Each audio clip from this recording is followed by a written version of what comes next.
mayor with the greatest respects. In every campaign speech, in every debate where you engage, we opened our ears to listen. Now today, accept the words echoing from us now. Do your job as mayor and leave our taxes out. Having only two options. You're saying if we don't tax the rich, then I gotta increase property taxes. We are not a pawn in Southeast Queens. We are not part of your negotiation tactics. Zohran Mamdani, you are out your goddamn mind. Oh, New York, Mamdani ran on affordability, and now he's going to raid the retiree program, and now he's going to possibly raise taxes to 9.5% for property taxes. And he said he's going to tax the rich, but nope, he's going to tax you as well. You, the middle-class hard worker. He already failed with trash pickup. He already failed with the snowstorms, the predictable snowstorms in New York. And I guarantee all those homeless people who were unalived, he's going to claim that he reduced the homeless population. Guys, you fell for it. Wake the F up. Let's go, South Carolina. Yo, make some noise from the Brother Mortar right now, baby.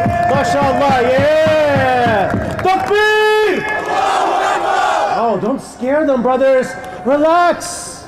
They're over here on purpose to be like, oh my God. Who's seen those videos where they're like, oh my God, the Muslims are taking over New York City? You seen those? You seen those? Let them know that we are taking over New York City. Takbir! Oh. Do you endorse his candidacy? I support the Democrat in the race, sure. But let me just say this. He's not the only star. Do you see Mamdani as the future of the Democratic Party? No, I think the future of the Democratic Party is going to fall, as far as we're concerned, relative to the House Democratic Caucus. Did you vote for Mamdani or Cuomo? Look, I voted, and I look forward to working with the next mayor to help New York City. Mamdani, are you going to support him? I have learned a long time ago. Let New York politics be New York politics. We got enough challenges in Jersey. So what's holding you back from endorsing him right now? Well, we don't really know each other. Why are they so reluctant to endorse their party's mayoral candidate in New York's elections? Well, it's not that they're reluctant to, it's that they are loath to. I mean, Zohran Mamdani represents everything that these milquetoast centrist Democrats do not represent. And they don't like his policies, they don't like his message, but they just don't like his program either. Whether it's making the city affordable or saying that, you know, Palestinians are human beings and there's a genocide in Gaza, these are things that Democrats refuse to say. And, you know, it's immoral for Democrats to refuse to say these things, but it's also electorally stupid, I would say. And that's why there's such little enthusiasm for the Democrats. Utilizing 33 DSNY vans and 2 DSNY buses to transport shovelers where they're needed faster. And for those who want to do more to help your neighbors and earn some extra cash, you too can become an emergency snow shoveler. Just show up at your local sanitation garage between 8 a.m. and 1 p.m. tomorrow with your paperwork, which is accessible online at nyc.gov/snow, and you can get started right away. New York City just exposed something which is bigger than bad policy. And that thing which they've exposed is panic, because one thing that you've seen is that when leaders start blaming everyone else except themselves, then we already know that these people have lost control over the situations which they thought were under control. Let's talk about what's actually happening in New York City right now, because you're seeing that there is property taxes which are climbing up, sanitation budgets are getting cut out, and residents are being told to grab shovels and clear the snow, as if the city cannot manage this kind of a basic infrastructure anymore. And this is coming from the leadership which promised compassion, efficiency, and equity. Now, if you look at Zohran Mamdani, you know, and the broader democratic machine which seems to run that city, there is this progressive governance in real time, because you're seeing there is high costs, reduced services, and public frustration which is coming in handy. And now these are now the consequences which follow when you just vote for such. I was disappointed. I do fear for the future of the Democratic Party. It's embarrassing. I'm a little skeptical. Zohran Mamdani pulled off what many thought was impossible. A self-proclaimed socialist just won the race for New York City mayor, We hit the streets to see how New Yorkers are reacting. I was reluctantly thankful because he was just the best out of 3 that didn't quite work out. I do fear for the future of the Democratic Party if this is a brand of liberalism that sticks. My initial thought, it's embarrassing for 34 years old to run probably the most successful city in the world. It's a disgrace for a city that was built by Jewish immigrants and made it to be the greatest city in the world. I was disappointed. He says a lot. He's charismatic, but so was Castro. It's funny because as I was walking, I kind of like to take in the energy of the city, especially after such a big night. I feel like there's a calm energy now, so I think there's hope.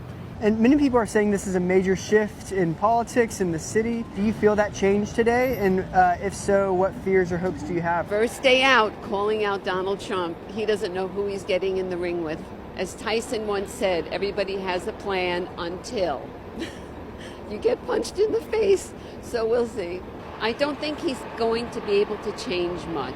I'm a little skeptical about how he's going to get everything done. I think that's what a lot of people are. I fear that the Democratic Party will keep losing working class voters. It makes me more cautious. I lived in New York most of my life, and it's a very weird future I'm going to see. He says he's going to give free buses. Who pays for that? I do. Businesses pay for that. Helps nobody. You know, the policies he's giving is not beneficial for the city. I feel that the city will have to change very quickly because a lot of businesses and me as a business owner, a real estate owner, are not happy to invest any more money into this city at this climate. I don't see anything positive that this guy brings to the table. Hopefully not going to make too much damage before he leaves this city. Weakness, that maybe he's too nice a guy. If you really want to be communist, copy from the books, copy from the manuals that actual functioning communist countries do, such as North Korea. They can actually deliver free housing. Man, people try to tell y'all about that Mamdani guy. People try to tell y'all not to vote for that dude. Y'all voted for him. Now there's people protesting outside of his house because they found out that his mama was a part of the Epstein files. If you really look up his family history, his family actually made money from slaves in Nigeria. You can look that up. Mamdani's family bloodline, no good. They are racist. They don't respect people of color. They don't respect black people. There was a bigger agenda that Mamdani had here in America. Y'all do know he's sworn in underneath the tunnels, right? Y'all do know what that represents, don't you? If you don't, I suggest you look that up. But yeah, you all voted for this man after many people told you all not to vote for him. Even the president of the United States told y'all not to vote for this guy. He's dangerous. You voted for him anyway because you heard free, free, free, free, free. And now you got to deal with this man for the next 4+ years. He's already messing up y'all city already with this COPA law, which I find it to be absolutely ridiculous. The fact that it's like this whole new process of people who wants to sell their home and have to go through this process and taking this amount of time to be able to have their house to be sold, which I think is incredibly unfair in so many ways. Like, what he is doing is screaming dictatorship, is screaming communist, and yeah, people fell for the trap.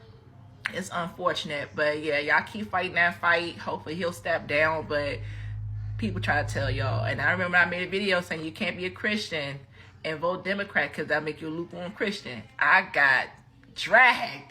But look at New York. New York is about to become really expensive, just like how it is in Virginia and also in Maryland and every other blue city and state.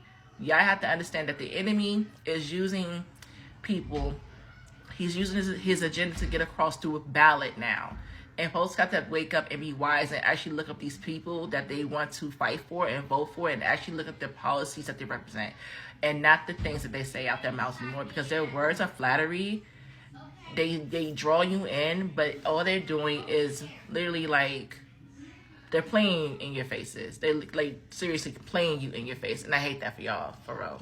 To the liberals in New York, if you are ready to wear your MAGA hats, we will accept you and we will not judge you.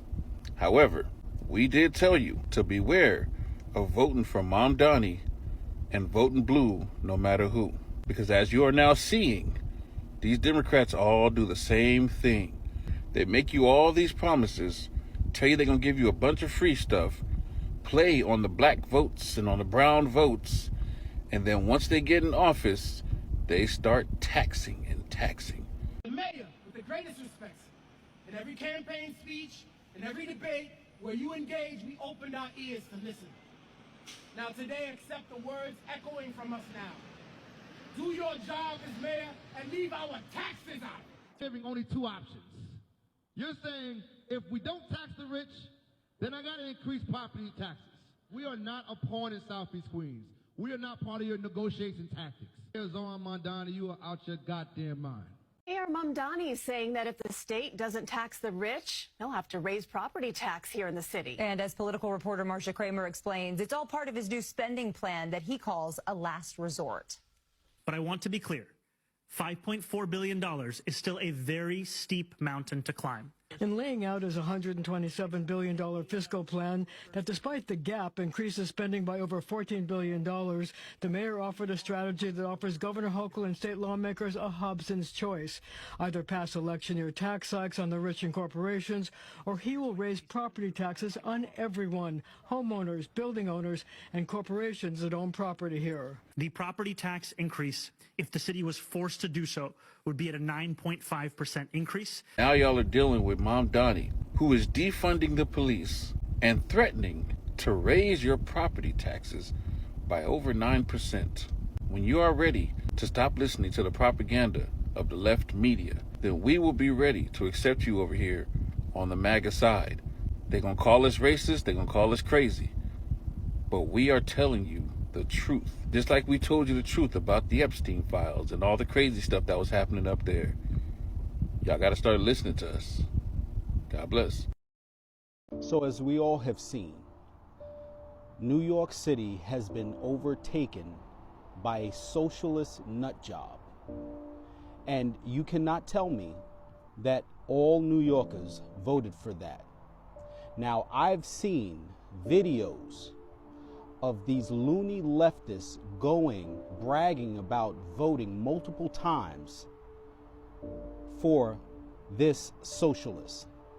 I've seen videos of people walking into voting booths with video cameras showing that illegals are going there. They're not even asking for voter ID, okay? They're not asking for ID. And that's why New York has stood by preventing voter ID. They stole this election, and they are going to destroy the city, which a lot of us love. My home city will be a cesspool, and this is what the leftist Marxist elite in New York State and around the country in those leftist states, that's what they want. There is no way you can tell me that a person who barely holds a job, barely had a job, a person who has no way of paying for all of these radical programs that he's about to implement, there's no way that these people voted for that. But they're going to scream victory. They're going to say that they won this thing fair and square. Go look on your feed. There are tons of videos of these leftists, you know, with the colored hair, talking about how they voted multiple times for that particular candidate. It's disgusting. They are going to destroy what's left of the grandeur of New York City. And I pray for the people of New York. The sad part is the left always promises people stuff. They always promise them things, but they don't understand how they're going to pay for this stuff. There is no underlining blueprint of how they're going to get the money. When you have 48% of the taxes in New York being paid by the 1%, 48% of the taxes coming from that rich group. Now, when that 1% decides to leave the state of New York or the city, who's going to fit the bill? I want all Texans to watch this clip. Do you want this to happen to Texas, and do you want it to even continue into the U.S.?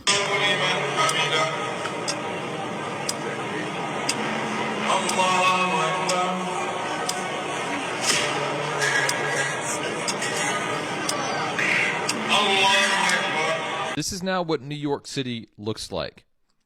Texans, do you want Texas to become something like this? There's people who are walking in New York City who are hearing the call to prayer for, the God of Islam. I'm not even going to say his name because my God is Jesus. Notice that Jesus always repels the opposite of Jesus.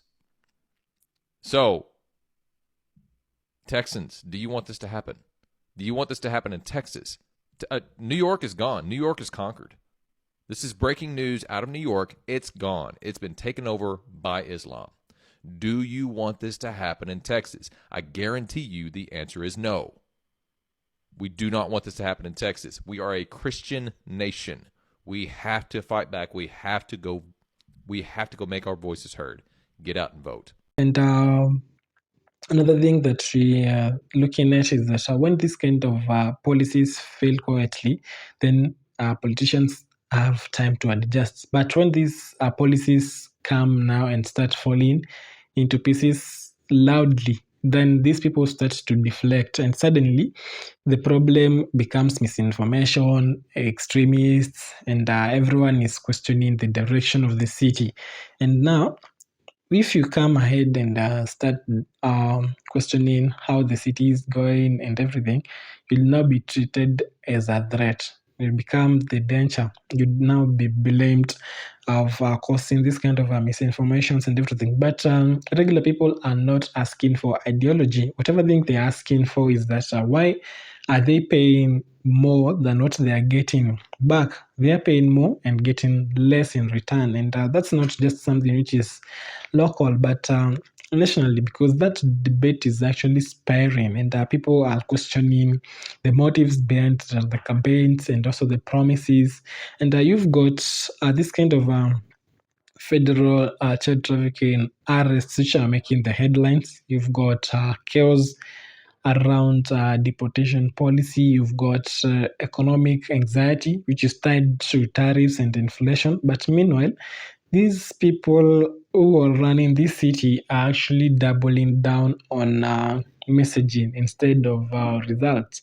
And now that kind of disconnect between the leaders and the citizens is actually widening. And now the whole thing becomes uncomfortable because every time there is this progressive leadership which now actually starts to stumble, it indirectly strengthens Donald J. Trump. You don't have to like him to see that kind of dynamic, but this guy, he built his appeal on the idea that institutions were actually falling, and that the political class was also detached, and the government has now grown to be bloated and inefficient. So when these cities are struggling with this kind of basic services, that messages gets to be the oxygen, it gets to be the air which now people breathe right now, because the broader policy looks so inconsistent. And the message that people are getting right now is that this guy was right all along. But Democrats are just fighting, Republicans are watching, and now there is this kind of attention in between, because this one part is trying to save their reputation. The others are like, we want you. This is what we saw coming. And now that's deeper.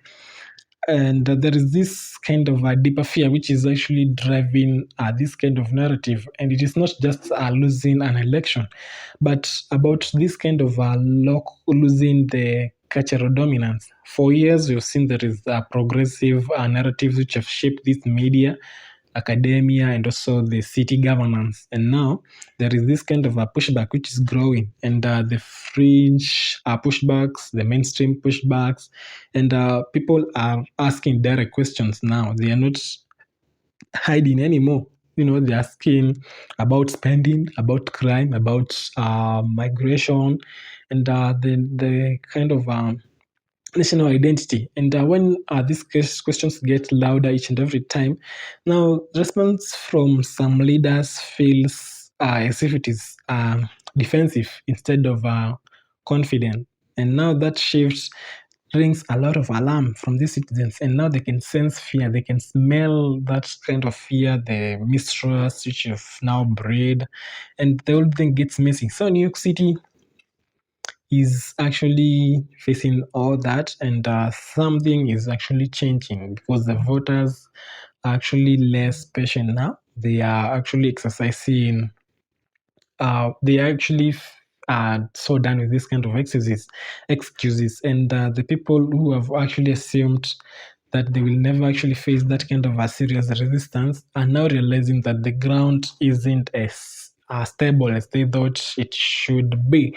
And now that's what these leaders never saw coming. They thought that these people could be managed that easily. Let us know what you think about this collapse of New York City down in the comments below. And if you've not subscribed, you can support us by subscribing.